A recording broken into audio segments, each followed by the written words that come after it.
Assalomu alaykum do'stlar, sizlar bilan yana Mujoka Avolov. Har bir turda o'ziga nomni shakllantirishga harakat qilyapman. Ha, aytgancha, sertifikat olganlar bormi? Assalomu alaykum do'stlar, sizlar bilan yana Mujoka Avolov. Biologiya oid bilimlarimizni ozgincha ko'paytirib olamiz. Xudo xolasa mana bugun 9-kunga ham yetib keldik. Umr shunaqa juda ham tez o'tadi. Kecha gaploid, diploid to'plamlar haqida gaplashgan. Keling shularni mustahkamlab olamiz bugun. En to'plam, gaploid to'plam, 2 to'plam, diploid to'plam, 3 to'plam, triploid to'plam, 4 to'plam, tetaploid to'plam, 5 to'plam, pentaploid to'plam, 6 to'plam, hexaploid to'plam, 8 to'plamchi, oktaploid to'plam va hokazo davom etadi. Endi qarang. Har bir turda o'ziga yarasha xromosoma turlari bor ekan. Demak, no'xat o'simligini olgandik. No'xat o'simligida bizda 2 to'plami 14 ta xromosoma bor. Keling shuni hisob ko'ramiz.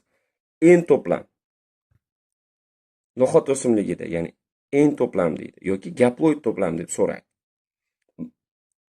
No'xat o'simligida en to'plam 7 ta xromosoma, 2 to'plam 14 ta xromosoma, 3 to'plam 21 ta xromosoma, 4 to'plam 28 ta xromosoma, 5 to'plam 35 ta xromosoma,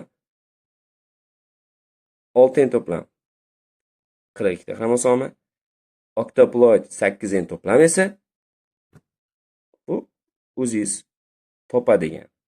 Ya'ni yuqoridagilarni agar tushunmasangiz videoni boshqatdan ko'rib turib, izohga to'g'ri javob, ya'ni no'xat o'simligini oktaploid 8 to'plamida nechta xromosom borligini yozib keting. Ha, aytgancha do'stlar, men intizomni shakllantirishga harakat qilyapman. Bo'lachi, kiyimlar, bo'lachi shevani ishlatib yordim. Faqat status uchun emas. Shu aytib o'tganimdek, intizom bu intizom do'stlar. Ha, aytgancha, sertifikat olganlar bormi? Sertifikat olib maza qilib yurganlar yozib yuboringlar. Oktaploid to'plamli, endi no'xat o'simligini nechta xromosoma borligini. Yoniga sertifikatinglarni ham darajasini yozib ketinglar.